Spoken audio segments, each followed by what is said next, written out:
ጁንታ ኢትዮጵያን ለመበተን የተነሳትን እኛ ያያለን አይበትናል ምርጥ ኢትዮጵያዊነት ስላለ የማማውለታ ያገይት ዝይታ ካለሁበት ቦታ ሰላም ጤና ይስጥልን የተወደዳችሁ የቤተሰቦች እንደምናላችሁ አዳዲስ መረጃዎችን ይዘንላችሁ ቀርበናል። ጌታቸው ረዳ ስለመጥፋቱና ዶክተር ደብረጽዮን መቀሌን ጥለው በመውጣት ጫካ ስለመግባታቸው የተረጋገጡ መረጃዎች ተገኝተዋል። ጌታቸው ረዳ የድሮን ሰለባ ሳይሆን እንዳልቀረ እየተነገረ ነው። ደብረጽዮን ጫካ ውስጥ እንደ ሙሽራ ተሸፋፍነው ታይተዋል።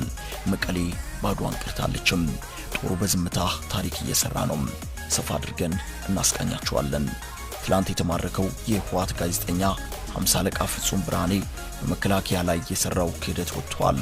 ጀነራሉን ከጀርባ እንዴት እንዳስመታ የአማራ ልዩ ኃይል እንዴት ከጀርባ እንደደረሰበት የሚያሳየው እጅግ አሳዛኝ ታሪክ ወጥቷል። ይህን እጅግ የሚያሳዝንም የሚያስገርምም የክህደትና የጀግንነት ታሪክ ወደ እናንተ እናደርሳለን። በወለጋ ስለቀጠለው የኦነግ ሸኔ ጭፍጨፋም አጠር ያለ መረጃ አለን። እስከ ፍጻሜው ድረስ ላይክ፣ ሼር እና ሰብስክራይብ ያደርጋችሁ አብራችሁን ቆዩም።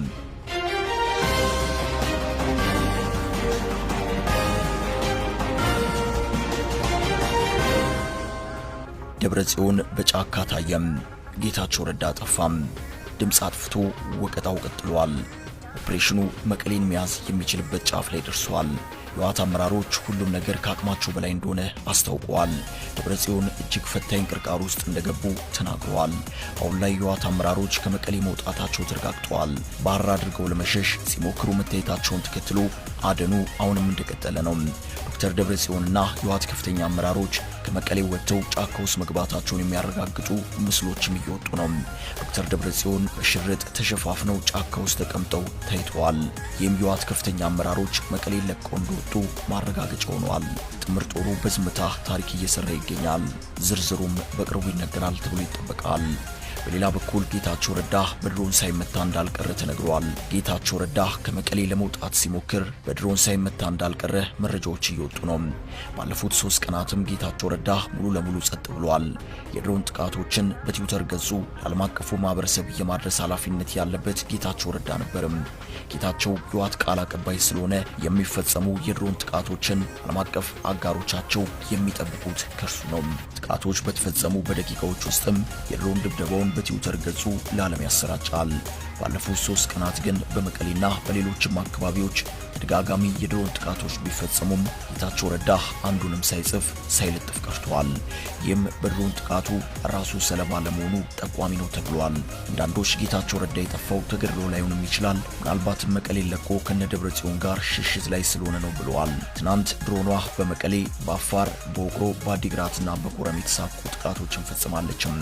መቀሌ ውስጥ ጥቃት ከተፈጸመባቸው ቦታዎች መካከል የህወሓት አመራሮች መኖሪያና መሰብሰቢያ ነው የተባለ አንድ ትልቅ ሆቴል ይገኝበታል።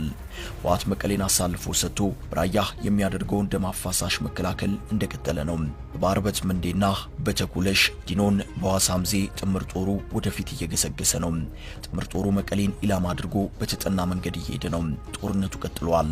በራያ፣ በአዲ አርቃይ፣ በማይጸብሪ፣ በመተማ፣ በወልቃይት፣ በአፋር፣ በራማ፣ በተንቤን ጦርነቱ ቀጥሏል። የህወሓት አመራሮች መውጫ መግቢያ አጥተዋል። ትላንት የተማረከው የህወሓት ጋዜጠኛ ፍጹም ጸጋዬ መከላከያውን ከርቶ አሰቃቂ በሆነ መልኩ እንዴት ከጀርባ እንደወገው የሚያሳይ ብዙዎችን ያስለቀሰ ታሪክ ወጥቷል። ጥቅምት 24 በዳንሻ ሰማይ ስር የሬዲዮ ግንኙነቱ ተቋርጧል። የስልክ መስመሮች ድምጽ አልባ ሆነዋል። ከተማው መብራት ጠፍቷል። የወታደራዊ ሬዲዮ ግንኙነት ክፍል አባላት የቅርብ አለቃቸውን ከበላይ አመራር ጋር የሚያገናኘውን አዲስ የግንኙነት መስመር ፈጠሩ። የሀገሪቱ ጦር የላ ጫፍ ላይ ያሉ ሰው በከበባ ውስጥ ያሉትን አዛዥ ለማነጋገር መስመር ላይ ተገኙ። ብርጋዴር ጀነራሉ ቀርበው በግራ እጃቸው የሬዲዮኑን እጀታ ወደ ጆሮአቸው አስጠጉም። በእልህ በሚንቀጠቀጥ ቀኝ እጃቸው ጥይት በላንቃው የጎረሰ ሽጉጣቸውን እንደያዙ ናቸው። እጅግ አስገምጋሚ ወታደራዊ ድምጽ በሞገድ ውስጥ መጣም። አዝናለሁ እንዳለን ወዳጅነት እንደ መሪና ተመሪ ግንኙነታችን ልባዊና ጥልቅ የሆነ ሰላምታ ለመለወጥ የሚሆን ጊዜ የለንም። እስክንደርስልህ ድረስ ባለ ነገር ሁሉ ተፋለም። ታንኮችህ ቀጥታ ተኩስ እየተኮሱ እንዲሁም የጠላትን ኃይል እየደፈጠጡ አንተ ወዳለበት ማዘዣ ጣቢያ እንዲመጡ አድርገም። ከዚያ ኃይልን ይዘህ ጎረቤት አገር ግባሉ።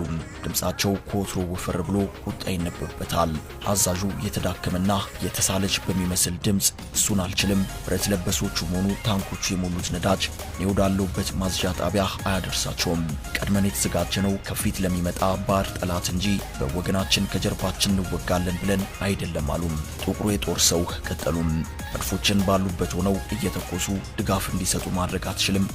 አለቃዬ፣ እርሶም እንደሚያውቁት ዳንሻ ያለንበት ካምፕ በሕዝብ መሃል ይገኛል። የመጀመሪያው ጥይት ሲተኮስ ያረፈበትን አይቶ ለማረም ያስቸግራል። ከረዘመም ካጠረም ሕዝባችን ላይ ይወድቃል። ያ ከሚሆን ደግሞ እኛ ብናልቅ ይሻላል፣ ቆፍጠን ብለው መለሱም። ከአንተ የቅርብ ርቀት ላይ ያሉት ኃይሎች የተሻለ ከፍታማ ቦታ ላይ ስላሉ ራሳቸውን ለመከላከል ጥቂት ሰው በቂ ነው። ስለዚህ የተወሰነ ኃይል ቀንሰው እንዲልኩልህ አድርግ ሲሉ ትዕዛዝ በሚመስል መልኩ ተናገሩም። በተዳከመና በተሰላቸ ድምፅ ጠላት ቀድሞ ተዘጋጅቶበት ስለሆነ ዲሽቃና መትረየስ የታጠቀ የተወሰነ ኃይል እንዳናገኝና በተኩስ እንዳንታገዝ መሃል ላይ አስቀምጧል። ቢሆንም ግን ትንሽ መስዋዕትነት ከፍለው የጠላትን ኃይል ሰብሮ ለመምጣት ውጊያ ላይ ናቸው።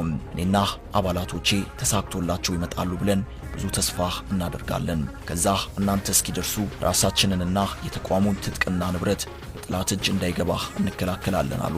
ባለብዙ ኮከቡ የጦር ሰው ቀጠሉም። በአንተ የጸና እምነት አለኝ። ቀጥዬ የምነግርህ መመሪያ ነው። ልብ ብለህ አድምጠኝ። ካንተ ስር ያሉት አባላቶችህ ተስፋ ቆርጠው መዋጋታቸውን እንዳያቆሙም የሆኑ ጠላት የድል መንፈስ እንዳይላበስም።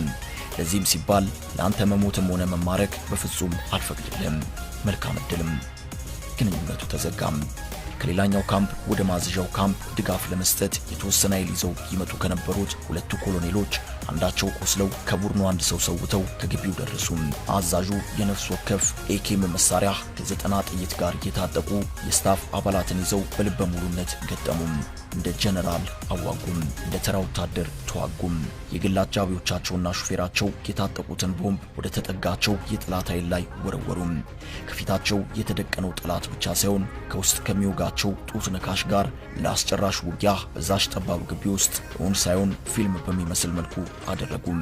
በውጊያውም ጥቂት ጓዶች ተሰውም፣ ብዙዎች ቆሰሉም። ሐረርና ዓለሙን የመሰሉ ጀግኖች እየተፋለሙ አብሯቸው በበሉ በጠጡ ጓዶቻቸው ከጀርባቸው ተመተው ወደቁም። ሐረር ተመልሶ አልነቃም።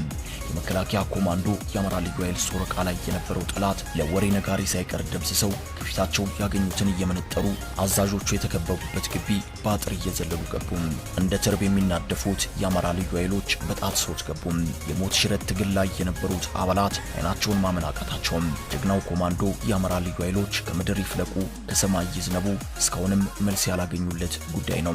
ይህንን ቆሻሻ ታሪክ እንዲፈጸም ያደረገው እነ ጀነራል ሙሉዓለምን ከውስጡን የወጋቸውና መረጃ በመስጠት እየመራ ያስጨፈጨፋቸው 50 አለቃ ጋዜጠኛ ፍጹም ብርሃኔ ትላንት በቁጥጥር ስር ውሏል።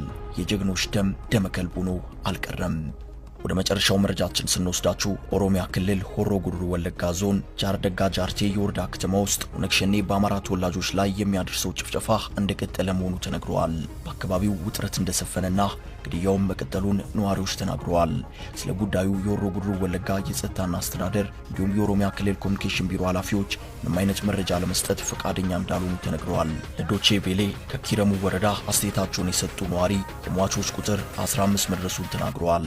በጥቃቱ የወረዳዋ ነዋሪ እንዳሉት ታጣቂዎቹ የወረዳዋን ከተማ በመቆጣጠር በአማራ ብሔር ተወላጆች ላይ ያነጣጠረ ጥቃት ፈጽመዋል። ሰላማዊ ዜጎችን የማፈናቀል ጥቃቱን የከፈቱት ማለዳ ከ12 ሰዓት ጀምሮ ነው ብለዋል። የዓይን እማኙ ትላንት ከሰዓት እንደገለጹት ታጣቂዎችና በአካባቢው ሚሊሻዎች መካከል የሚደረግ የተኩስ ልውውጥ ከጠዋት ጀምሮ ቀጥሎ ነበርም። በአካባቢው ውጥረት ዛሬም እንደነገሰ ነው። አበቃን። ሰላም ለሀገራችን ይሁን። ሰናይ ጊዜን ተመኘን።